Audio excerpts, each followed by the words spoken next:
This is WAW! What a Week. What a Week. PoliTricks. Welcome back to WOW What a Week, hashtag PoliTricks. Happy New Year, compliments of the season, blah, blah, blah. Now, it's not even the middle of January, and already we're seeing a number of storms. Storms that have been and seen floods in the country, and other storms of a political nature, and have seen a torrent of reactions. To help us through all of it, please give a wow welcome back to our meteorologist of political movement, Botsang Modimowame Moiloa. Hey. Botsang. Good morning, fresh morning to the viewers. Happy New Year for those who are still in the New Year. Compliments, sir. Compliments of a new season, yes. And meteorologist of politics. God, I'm getting new titles every time. Absolutely. But yeah, the storms. I've seen into 2024, all is well. We both went into the festive season single men. Are we both still single? Brother, I'm very single. I'm going to be single for a very long time to come. No. What if me and you are simply undateable? That's why I was still single. I actually thought you worsened my situation when we started working together. I was coming along very well. And you get down or you become single just before festival. Sorry, bro. But you know what? We must probably find a church to pray for us. You know, or some Yes, matwetwe, yeah, to cleanse us, right? This can't be right, man. Now, speaking of cleansing, there's a lot happening at the International Court of Justice at The Hague. The last 2 days obviously saw South Africa presenting her case, and yesterday saw Israel presenting her case. So how do you see what is happening at the ICJ? Look, primarily, and not only being a South African, but in international platform and global politics, and especially in the diplomatic field, this is a grand step that South Africa has boldly and proudly taken. And South Africans should be very proud that the country or the government stood up to the words of Nelson Mandela and the historical, relationship between us and Palestine as a state, to stand up and lay charges or open a case with the International Court of Justice, which is an arm of the United Nations, and it's sitting at Den Haag. So it's a bold step from South Africa. So what is South Africa arguing, in essence? Look, first of all, let's remember that there is this Court of Justice. It has other elements to it, and one of the elements is the Convention of Genocide, the Genocide Convention, the 1948 Genocide Convention, which came about as a result of what happened in Germany. Ironically, yes, the diplomatic or the Genocide Convention, which is a diplomatic tool and a legal tool, came on, was formulated and signed off by primarily about 10 countries. Then it's like almost 30 or more countries now. Ironically, this happened in 1948 after what was said to be the genocide by the Germans, Hitler in inverted commas, World War II. against the Jews, yes, who became the Zionists, who are the Israelis today. Ironically, this piece of legislation or this piece of convention was formulated because of what had happened to the Jews. Now, the very same Jews today, they are raging and, causing a genocide against the Palestinians in the occupied Gaza area, which after the 1940s Jews genocide, some of them moved to that part of the world. Now, to come back to your question, South Africa is saying it's about time we use these instruments that we have in the world, and as members of the United Nations Organization, as signatories to the Vienna Convention, the Genocide Convention, as well as members of the International Court of Justice sitting in Den Haag. So South Africa is using that option to can lay criminal and genocide charges against Israel and its accomplices. Now, a lot of people are arguing, for instance, that some people are saying South Africa has a double standard in terms of applying its foreign policy. Other people are saying South Africa is consistent in her inconsistencies when it comes to foreign policy. I'm saying what I've learned from being a student of history is that every single country on the planet does not have a consistent foreign policy. Absolutely. And often your foreign policy is linked directly to your interests your friends, your friends, your diplomatic friends, whether they have minerals or not. So to turn around and say, hey, South Africa is inconsistent when it comes to foreign policy. Show me one country that is consistent when it comes to foreign policy. I agree with you, Fresh. You apply your foreign policy. That's why it gets revised over time, and it depends who you make relations with. Unfortunately, political, international, and diplomatic relations operate in that manner. Sure. You cannot have the same application of your policy or your rules to one country that you have different relations with than to another country. Our relations with Russia are different to the relations with the USA. Our relations with Palestine are different to the relations with Israel. Our relations with Lesotho next door is different from our relations with Japan. So we cannot be expected to apply the same modalities of international relations to the same situation. But I don't know in this instance how or your people and the doomsayers are saying, why are they bringing this? Where is double standards here? Because it is the first time South Africa approaches the International Court of Justice, which I personally think South Africa failed to approach the International Court of Justice for the apartheid atrocities. Sure. And they failed to do it, but maybe it was for peace sake and for a negotiated political settlement. But in this instance, I don't know what people are comparing it with. Somebody. No, obviously they're comparing it with what's happening with Russia and Ukraine. Well, look, South Africa's position with Russia and Ukraine has been the same as with Palestine and Israel. South Africa has been pushing for many years for peaceful resolution and diplomatic resolution of the Israel, and for many years, for decades.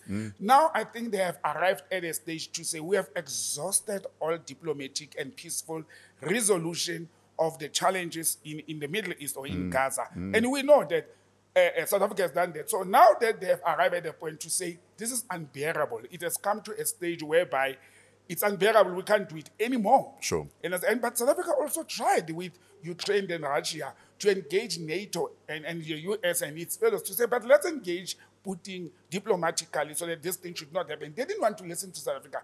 The same thing is happening. But look, that's a war of two countries fighting there, NATO fighting Russia, fully armed people.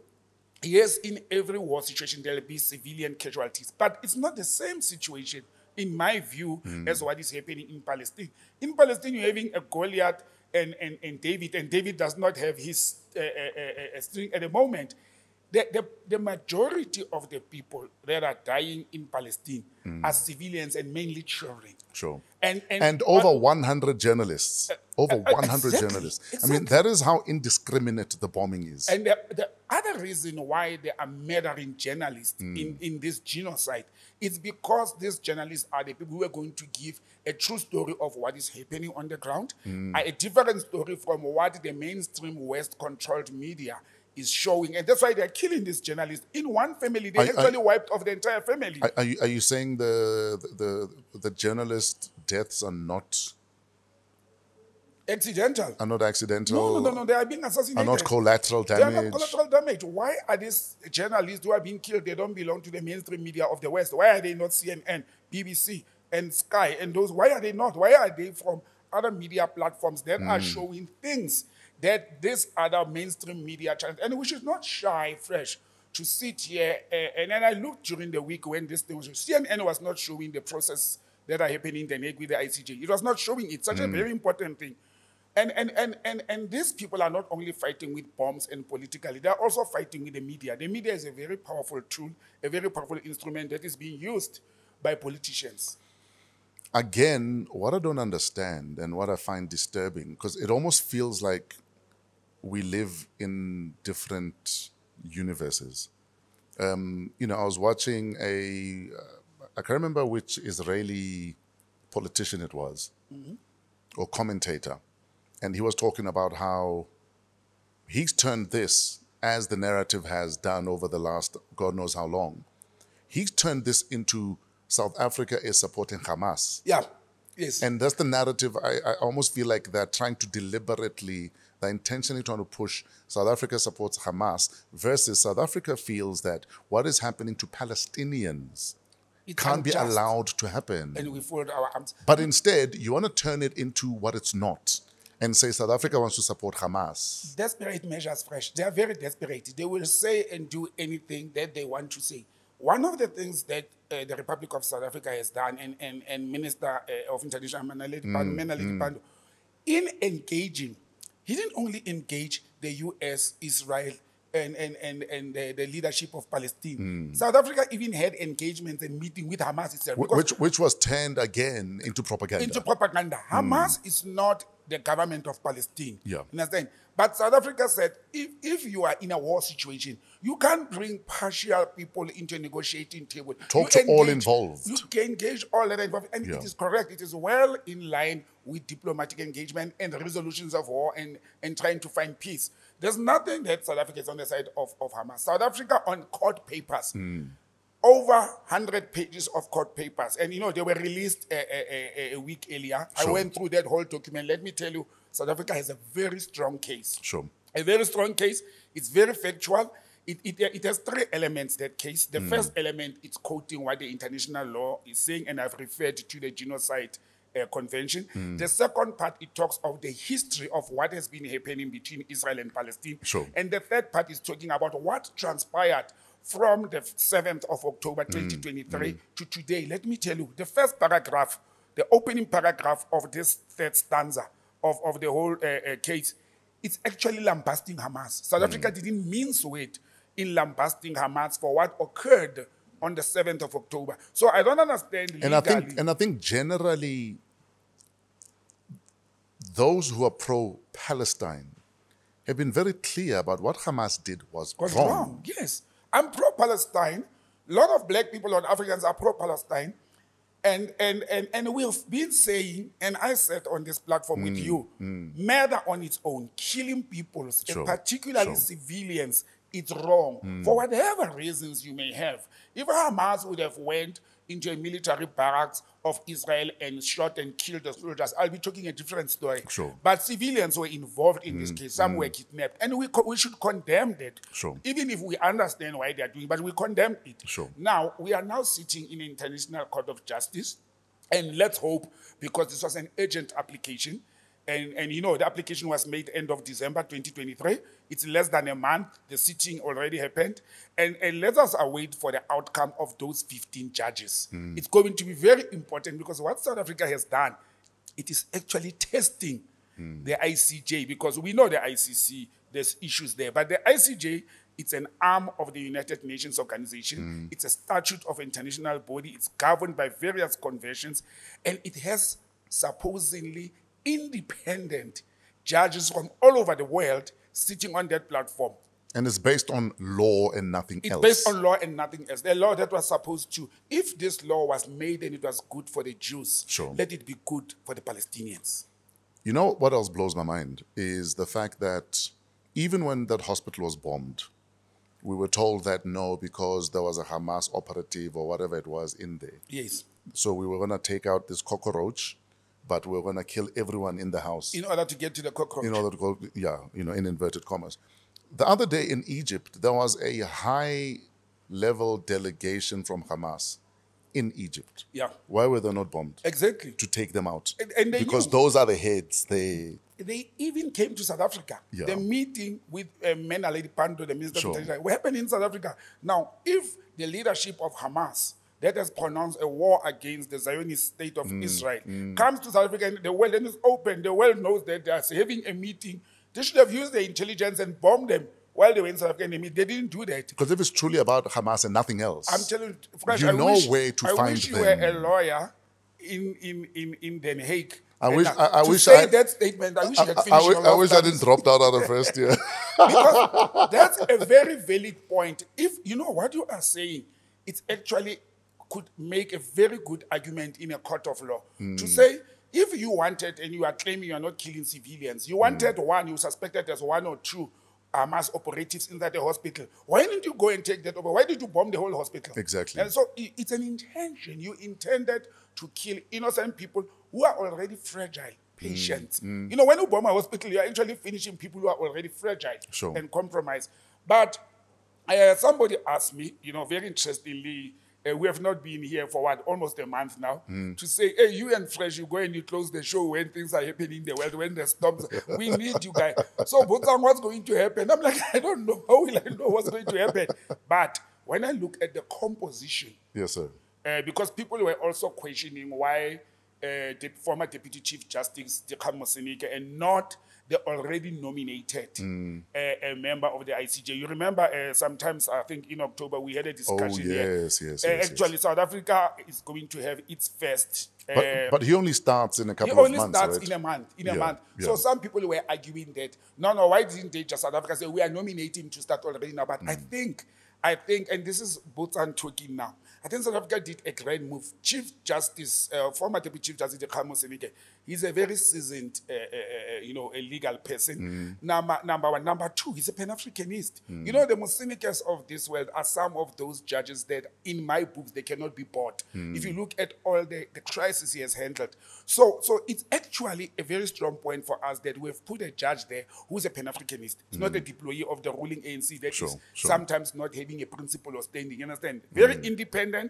And that's the first element. The second element, we are a proud nation. We bring our own child to go and represent them. Look what Israel does. You know who did they appoint?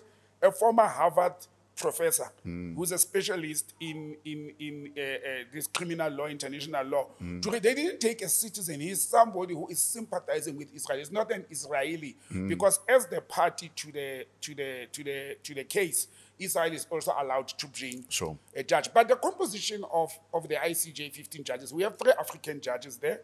We have a judge from Australia, Brazil, and China especially. So somebody may say, yeah, but Botsang, why are you bringing politics and friends of BRICS? And so I said, if you think the justice system is independent or those judges act independently, they're supposed to. But one, they are human beings. That's the first element.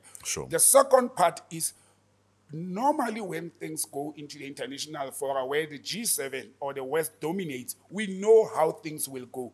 In this instance, we didn't know because it's not obvious. It's not like going to the UN Security Council and you go to present something at the UN Security Council and the 5 permanent members of the UN Security Council, you know what's going to be the decision, even if you've got a damning case. But in this instance, even if the judge president of the ICJ is an American, by the way, the judge president is an American. Even if the judge president is an American, those other 14 judges are from different countries. And for me, that is very good, and I'm expecting very positive results for South Africa. So countries supporting South Africa include Bangladesh, Bolivia, Brazil, Colombia, Jordan, Malaysia, Maldives, and Namibia. So what does countries such as these ones standing up and saying, South Africa, we're with you? It's actually more than those countries. Yes. What does it mean in terms of global, like, geopolitics? In geopolitics, one, the world is very tired of the US dominant, US and UK dominant, or the West dominance of world politics. That's the first step. The world has stood up. Let me tell you the actual numbers. Over 50 countries have supported South Africa, and I call those countries cowards, especially the Arab world. They never stood up. Why didn't they do this? Why did it have to take the Mandela land and the Republic of South Africa? And people undermined us. They first started by saying, we are nothing in this thing. But when they realized, and I'll tell you when did it change.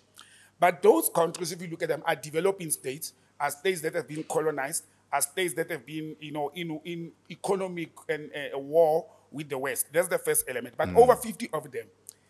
And when the vote happened in the United Nations General Assembly, 50 voted on the side of South Africa. Only 10 countries in the world voted with Israel and the US. 30 abstained. Just look at the dynamics. 50 on the side of South Africa, 10 on the side of the Israel, and 30 abstained. And those abstaining, I also say, you can't be impartial when you have joined a world body. Why do you become impartial? Why are you sitting there? And you can't sit on the fence when it comes to dealing with an injustice. Exactly. But, because then you're complicit in wanting that injustice to proceed.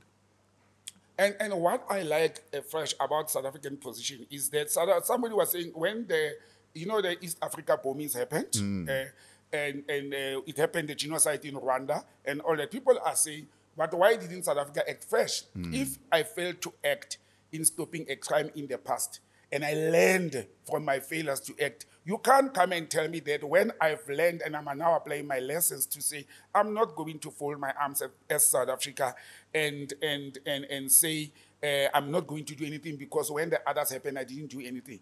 I'm in a position to do something now. I've got the well support behind me, and I'm going to do it. And let me tell you, they were quiet about it until 2 weeks back. The last week, actually the first week of January, just after New Year, I think it was the 3rd of January, a former court judge, I just forgot the name, he's the only judge that has actually found, or the first to find genocide, ruled on genocide in that court. He's retired now.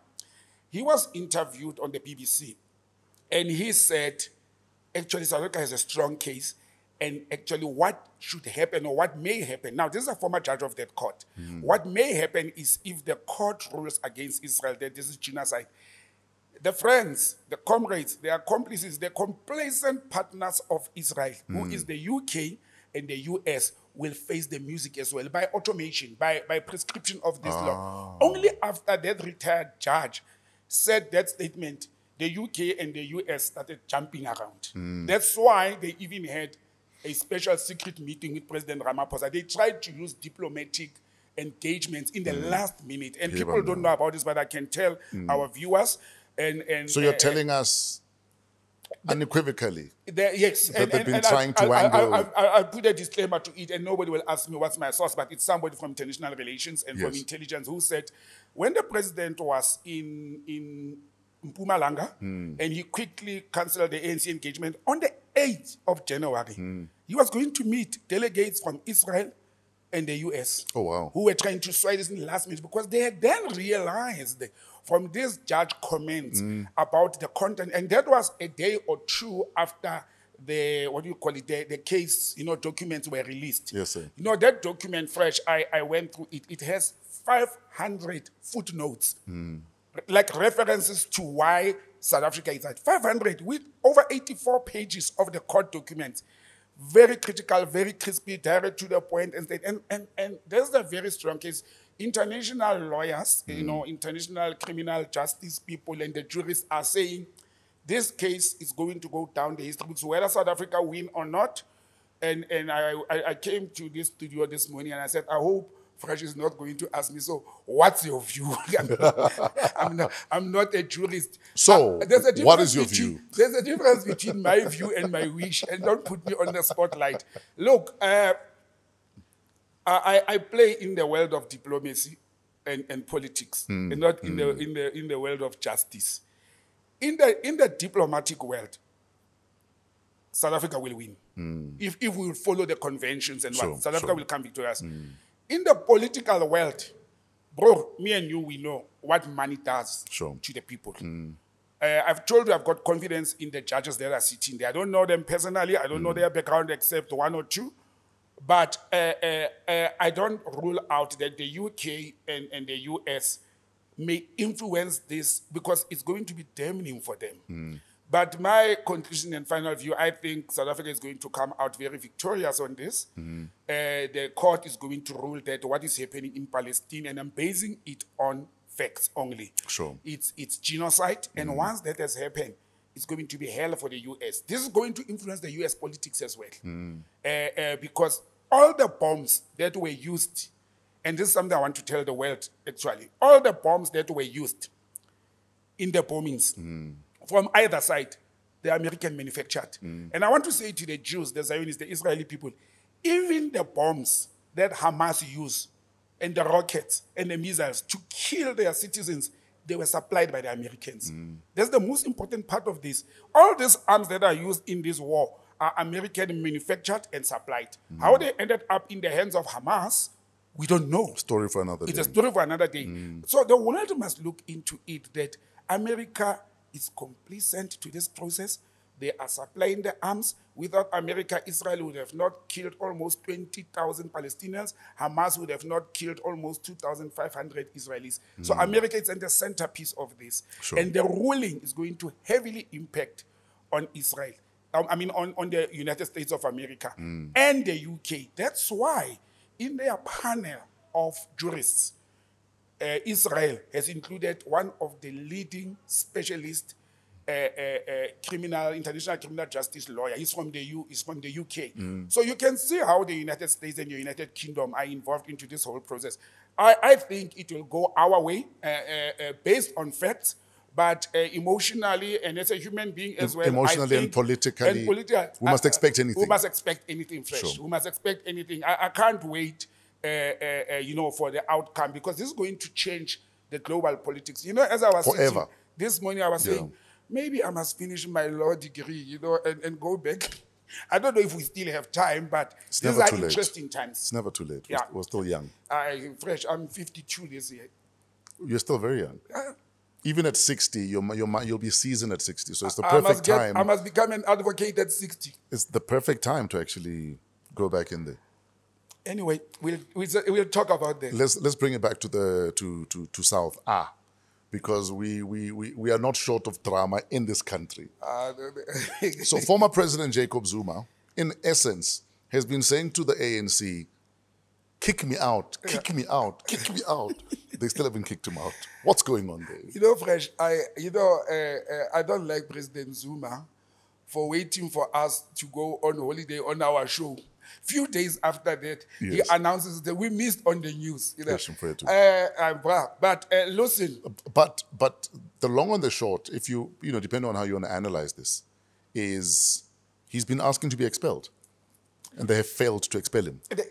Can they afford to? I think, look, people always joke and say Zuma is a good chess master. He is proving to us, year in, year out, whether you like him or not, that he's a good chess master.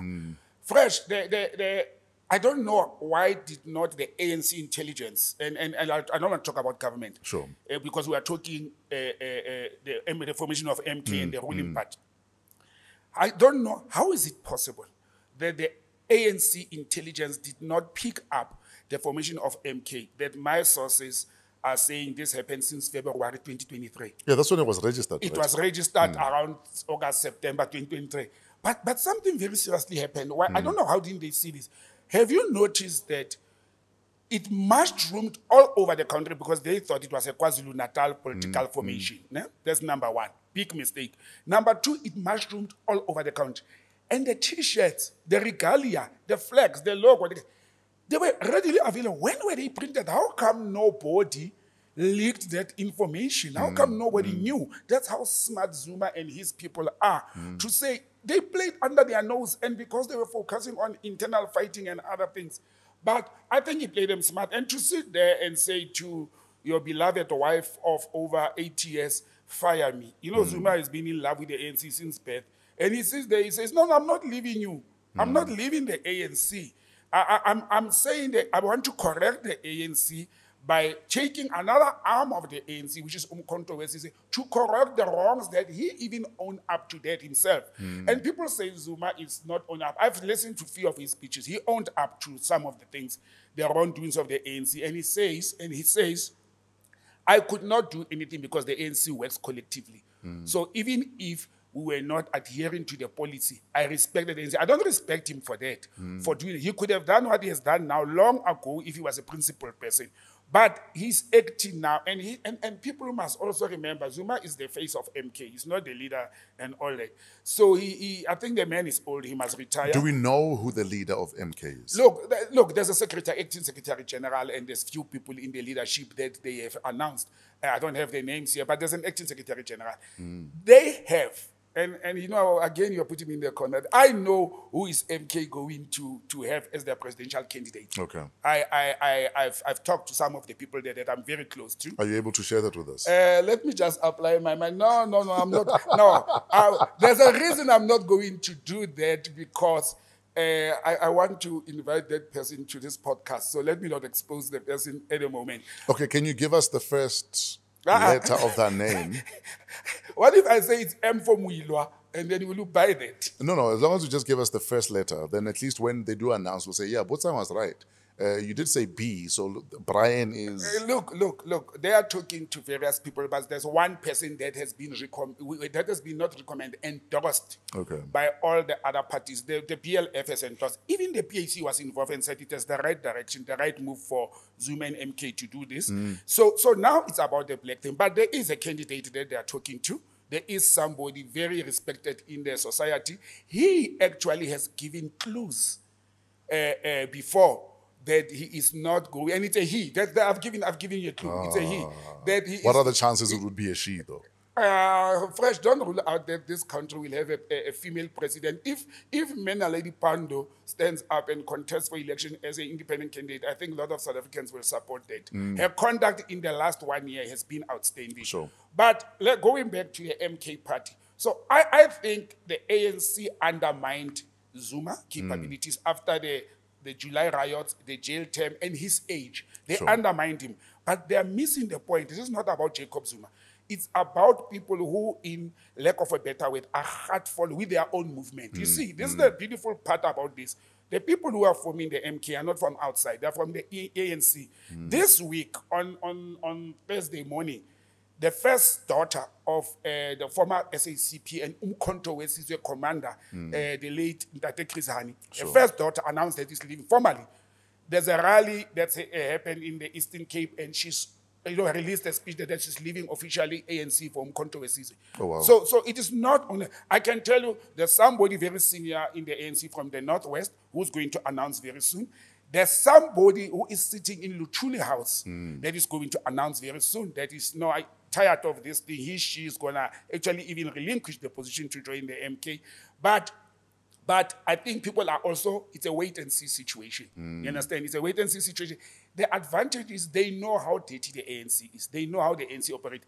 I'm not undermining that the ANC may come smart out of this. The fact that they blue-ticked Jacob Zuma for the last 3 weeks, it is somehow to their advantage. This is the first time I see ANC acting smart. Okay. Sometimes when you are caught up in a corner, you take a step back to assess the situation. If they would have rushed to expel Zuma, it would have actually been to their detriment. Sure. If they would have made a reckless statement like some that they've already made, you're late. Those reckless statements have started already. But Fresh, I feel sorry for the African National Congress. Look, I don't understand how does the leadership that talks collectiveness when it's in crisis, collectiveness lack. It goes through out the window. Sure. You find the Secretary General says this, the chairperson says this, and the president says something else. And there are conflict, and they're even fighting in the media. You understand? I mean, I don't know why, and going back to their comments, is the world surprised by the conduct and comments of Mr. Fikile Mbalula. He has always been like that. Loose cannon, reckless, shoots for fear focal, shoots from the hip.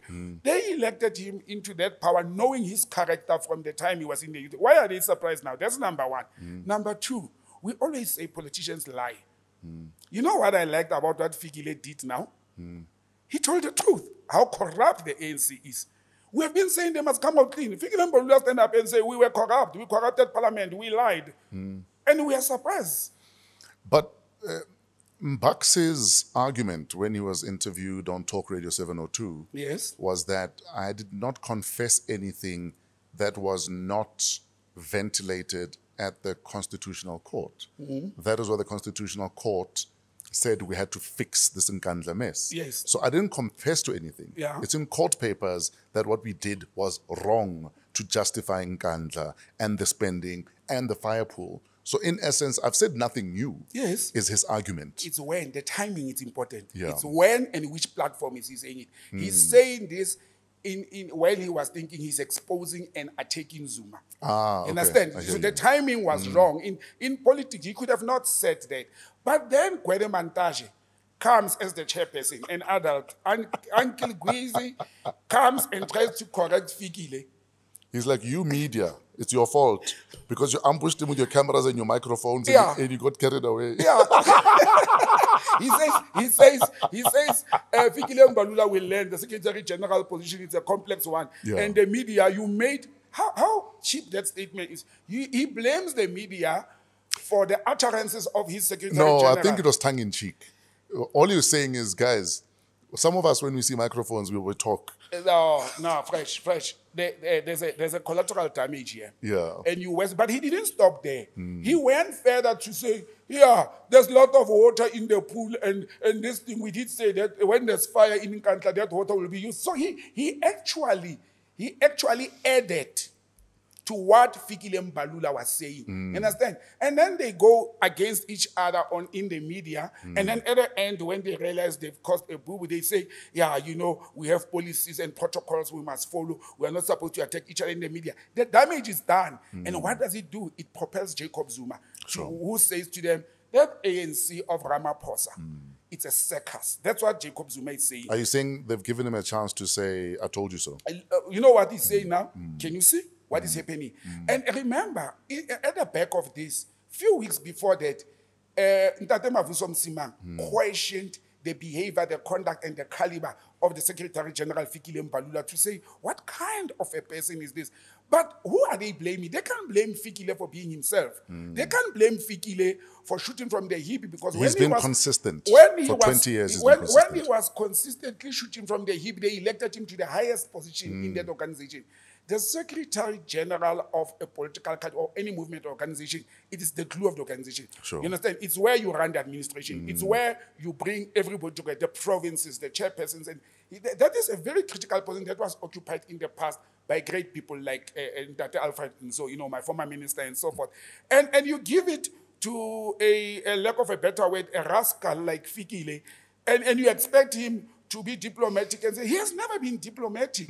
But what we eat from and what we like is we are eating as media people, as analysts. We are eating from this. ANC it's fodder. It's fodder. Feeding us, you know, things that we have always said. How now I want to see, and this is very important. I want to see how Parliament, what do you call that committee of behavior in Parliament? I'll just get the name. How Parliament is going to react to this whole thing. That's number one. Outer, AfriForum, the DA, and other parties, let me tell you fresh, they are coming for the ANC. But for instance, all of these, I think you talk about the ethics committee. The ethics committee, yes. All of these utterances that are happening in Mpumalanga, though, in the bigger scheme of things, would and will they cost the ANC come elections this year? Look, the ANC has been costing, they will. These utterances, actually, they are worsening the situation. You know, people are saying it's only going to be the middle class, those who watch news and who analyze this thing. And the clever blacks. And the clever blacks. Those clever blacks have been carrying the ANC. So it is because once they say this, once they're exposed, it will filter down to the people who benefited from the Nkandla process. Somebody may reopen that case, even if the Constitutional Court ruled. That's one. But also, you are leading an organization that has been accused of mass corruption and maladministration. And you stand up and say, yeah, we've been corrupt, we have misled even the parliament. You're not helping yourself, you understand?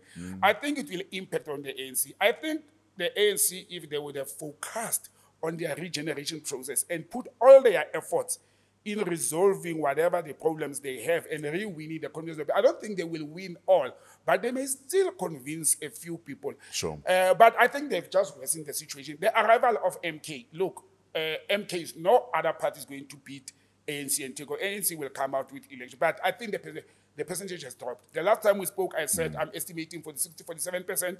If somebody asks today, with the arrival of MK, ANC can drop up to 40, even less. In fact, that was my next question. Are you saying MK will be that impactful? It will be very, very impactful. Actually, MK is even going to give EFF a run for their money.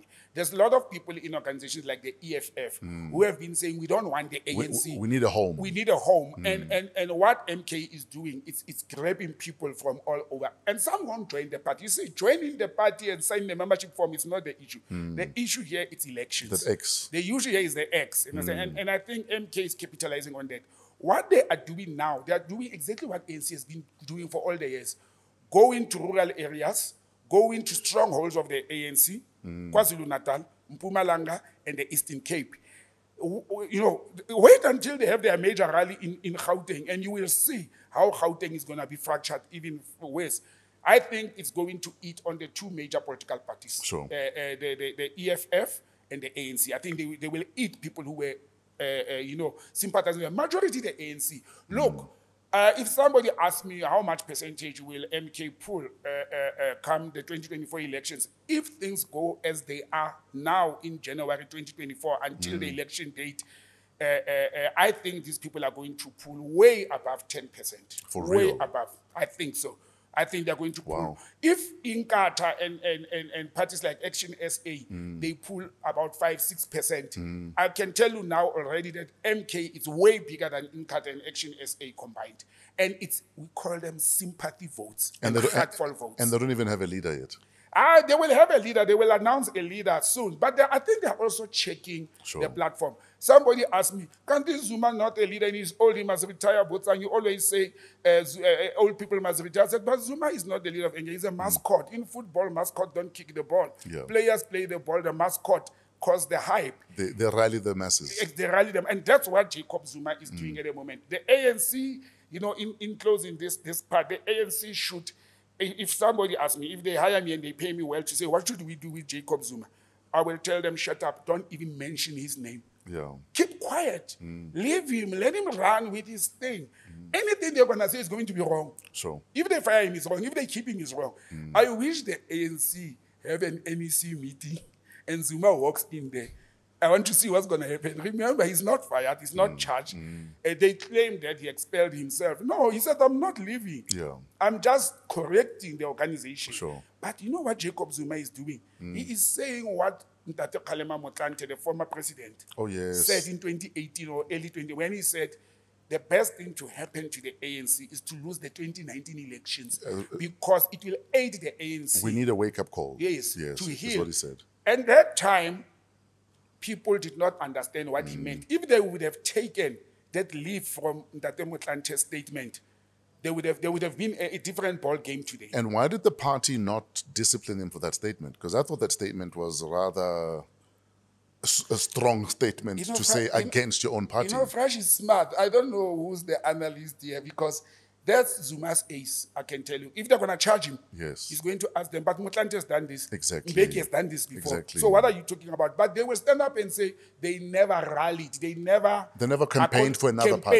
party. Yes, and that's the difference. That's the difference. Yeah. That's the difference at the moment. But I think for their own safety and for their own, they should take that energy and time and focus on rebuilding the organization and preparing for the elections instead of going to play the man. Once they play the man, they'll lose focus. It'll be a distraction. They'll be distracted. Well, look, they just got a free advice from me. We can invoice them. Another thing that's confusing me, Botsang. So Wednesday night, Musi Maimane tweeted, in essence, that my hand is up for the president of the Republic. Yes. And this is my question. Because already we've got all these small formations and small parties. I almost feel like if South Africa is... or the best interest of the country is what you have in mind as a leader or a former leader, surely there is more weight in you backing another of the smaller parties than saying, I also want to be president. Yeah. Surely. Look, Fresh, politicians are very selfish people. And this is not an insult to any of the politicians, but they're very selfish people. They are also narrow-minded. Everyone wants to be the leader, and everyone thinks they are right. Sure. You know, I looked at the Africanist bloc, for example, you know, and they're talking the same language, same policies. They've got the same objective. Why can't they get into the same house? Nobody knows. The second part is Musi Maimane, the leader of Action 8, Herman Mashaba, and all these other small parties that Sarah has tried to bring together. Same policies, same manifestos, center right politics. Why wouldn't they be in one room and decide? But it's because everybody thinks they are important and they are cleverer than the other. And they don't care about the people. They don't. Because that's my thinking and my argument, that if it's truly about fixing the country, take your influence, take your clout, and put it behind somebody who's already saying, I want to do. Can you imagine one party with 10 presidential potentials, all saying we're backing Botsang? Imagine how good that will be. Because there are people who love my money, there are people who love Action, there are people who love Gating McKenzie. People who love ZB. You understand? Yes. So imagine if those guys, and it's very simple, black people, you call a meeting, even if it's over drinks or over lying to each other, into one room. Yeah. And you speak that and you say, guys, for the sake of this nation, the same South Africa people, Musi Maimane himself, he's got a political party, by the way, Safe SA or something like that. And why would he stand up and he says, I'm ready for the president when he's got a party that is going to contest elections, number one. Number two, if he wanted to rise as an independent candidate, why didn't he register himself as an independent candidate? So he's also ill-disciplined. He's talking outside his party, Musi Maimane.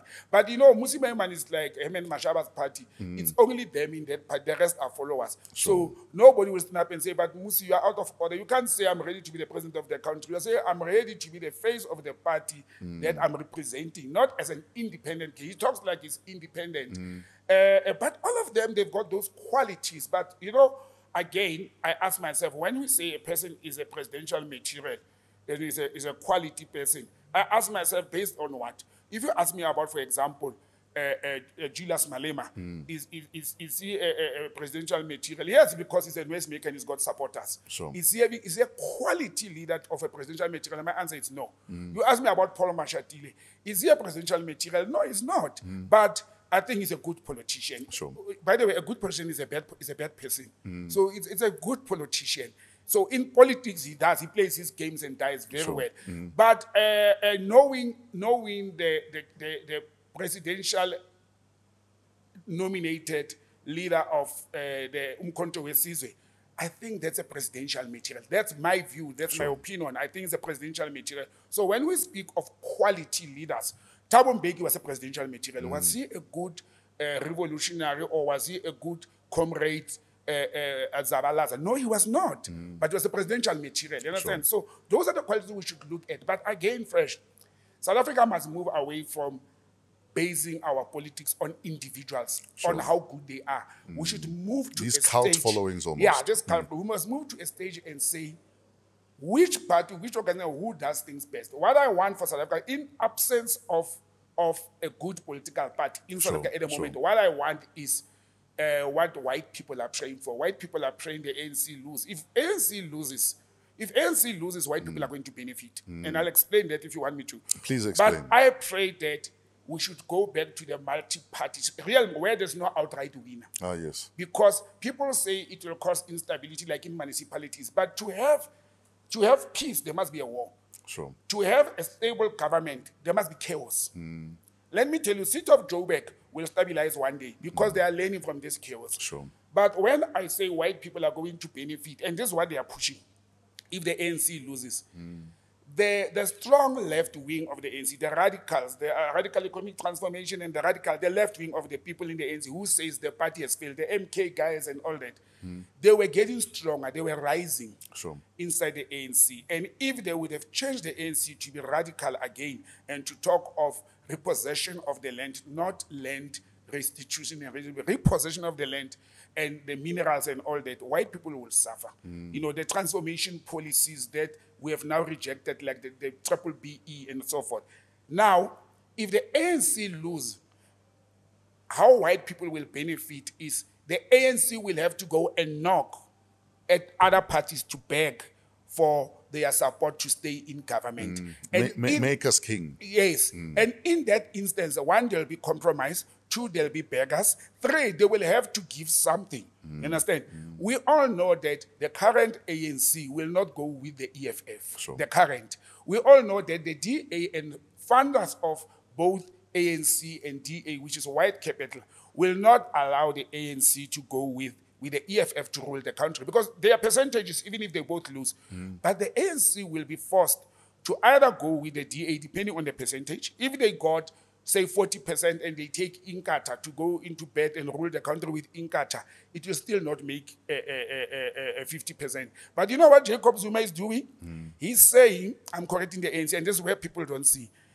If I get my 15% or 20% as Umkhonto weSizwe and ANC gets 40%, we have 60% together. Come and talk to me. Sure. And that's how he's fixing the ANC. So in my politics, if I'm anti-ANC, I actually don't like the MK because the MK may bring back a corrected ANC. Might be the kingmaker. Might be the kingmaker, you understand? So white people are banking that the ANC should lose, and I'm talking about white capital, should lose elections, lack percentage to go and beg for that percentage from parties like ACDP, like the DA, like Inkatha, who will easily go with the ANC, and they're being held and funded by these people. ANC will go back and have the 1994 compromise. They will say to Inkatha, if you come with us, we'll give you KZN, and we know Inkatha wants that. We'll give you KZN. Give us the National Assembly and give us the presidential thing, and we'll give you a number of cabinet posts. Those are normal politics that we know that is going to be the game come 2024 if they do not postpone elections. Oh, yes. That's something also that is brewing and cooking in the background. And under what circumstances would elections be postponed? I'm not an expert in the Electoral Act, but I listened to the former Statistician General as well as the former IEC chair, and the other IEC chair. Wasn't he saying, in essence, that we need to almost have like another CODESA? Yeah. And decide how we can play together and we fix can play things? together. Isn't it true? Like, hasn't the horse bolted now? I did not like that statement. Actually, I have high respect for the two gentlemen, the former Statistician General and the former IEC. I have high respect for them. But you know what? I sat there and I listened to them, I looked at them and I said, who's paying these guys now? Why is this not? Is the ANC still having a hold on them to front? Because they are respected people in the society. And is the horse is not bolted yet, Fresh, because the president hasn't announced. But would it be democratic to even do that? Fresh, earlier on you said to this platform, to our viewers, that in politics, in international relations, you change your thing depending on. Look, democracy is democracy on paper. The ANC is not going to go and lose elections while they are sitting. They are in power. And one of the former African leaders, or I think it was Maputo Sese Seko, whoever said to the other leader, how do you lose elections when you are in power? You've got the machinery, you are in charge, you've got the money, you've got the army. How do you lose that? We are seeing that repeating itself in South Africa. I don't think the ANC will only go and fight in the battlefield, in other words, with the masses and rallies. I think they will also use the state machinery to try and stay in power. For leaders of state institutions or former leaders like Bo Ntatepali, to stand up today and say, maybe the environment is not conducive. Yes, the environment is not conducive. You know why is the environment not conducive? Because the ruling party that has been feeding everybody's mouth has been rattled. That's why it's becoming inconducive to can hold elections. And the president is delaying. If you want to see how the ANC is operating, they even delay their important birthday. They postpone their birthday with days from the 8th to the 13th. Why? And as Julia said, they are waiting for EFF to announce the election manifesto and copy it and paste. So what you can? So I don't think it will happen. It will cause chaos in the country. There'll be a lot of court cases. But if he doesn't announce and he takes a clause in the Electoral Act and he uses it, what can we do? Sure. What can we do? So that thing that these people are talking about it in the background, I don't think they will postpone them to next year or what. They may take it to, if they have 90 days, they will take it a little bit further to can help them to fix their mess. Remember, there are court cases against the IEC. They may take advantage of that. So the opposition also taking and questioning the IEC, it's also giving ANC a leeway to can say, hey, we are not ready. But it may work against them. Sure. It may give MK millage and time. But if we go to the elections tomorrow, I'm telling you, the African National Congress will dismally lose because of the hype in the country, not because people are tired. People who are not interested in politics are like, no, but we are tired of these politicians. And they are not helping themselves. One of the things that happened that was very clumsy, actually, this past week, is the President of the Republic wearing the cap of the President of the ANC, saying if people don't vote the ANC, they will lose grants. Tate Ramaphosa, please, man, please. No, but isn't that typical electioneering and fear-mongering? Fresh, not at that level. You don't stoop to that low.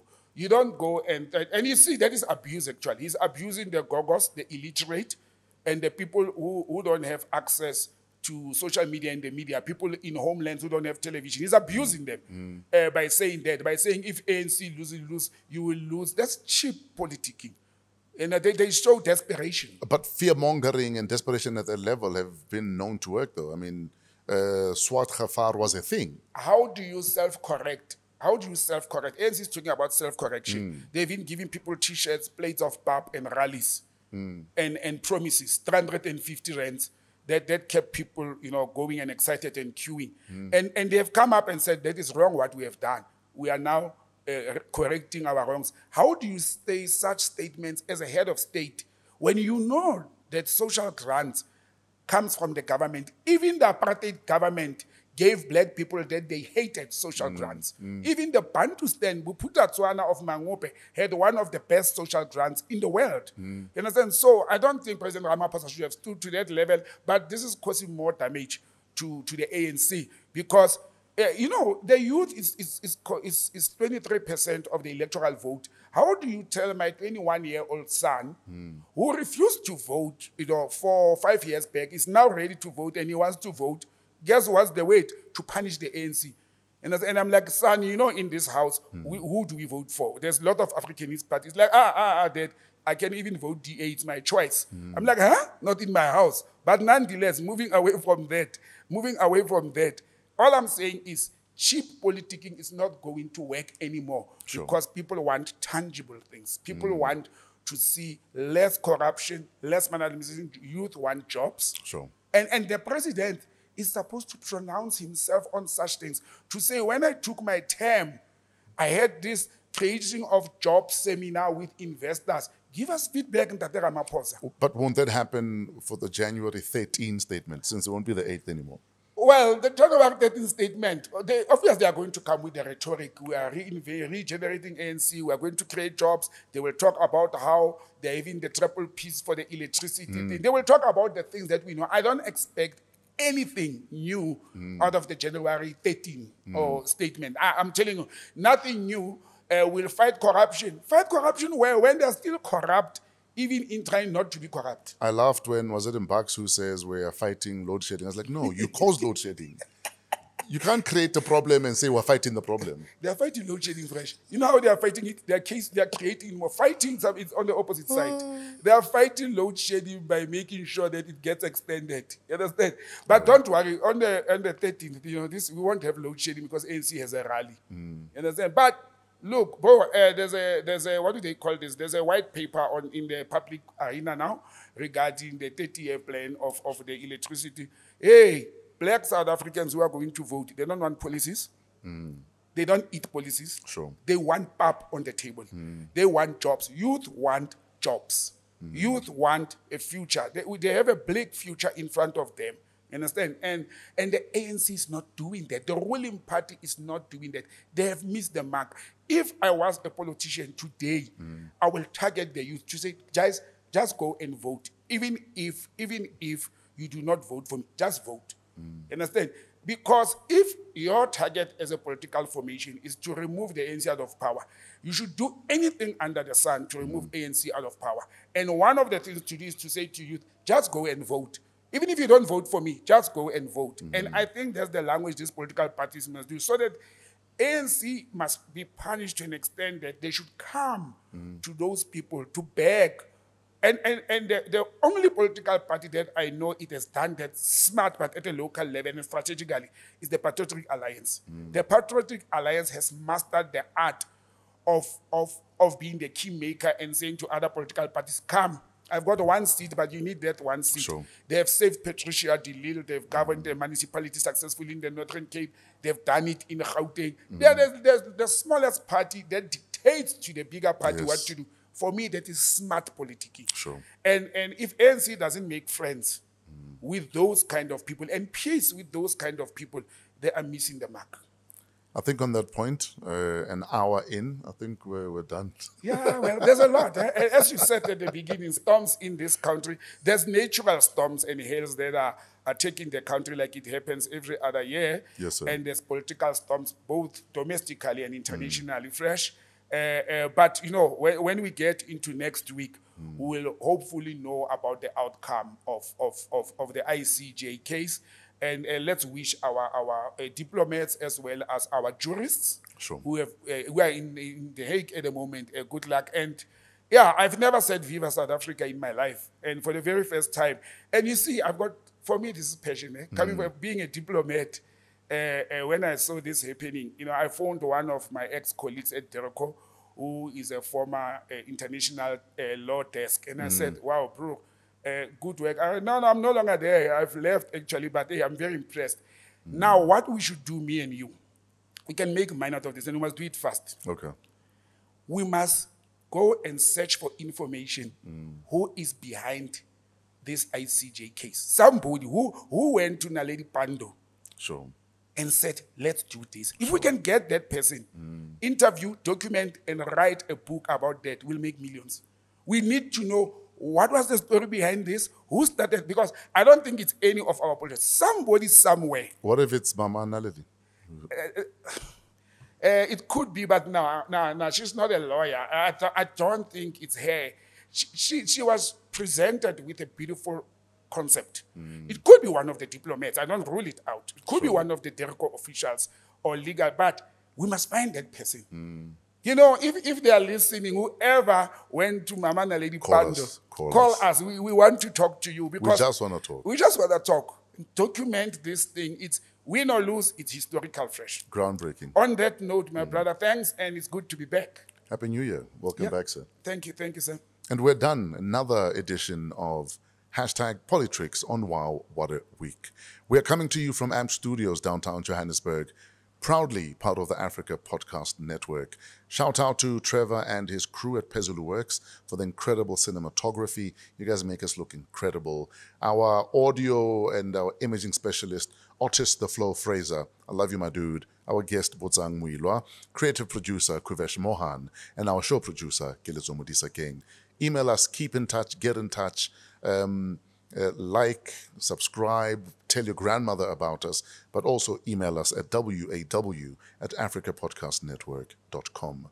Till next week, have a great week in spite of yourselves.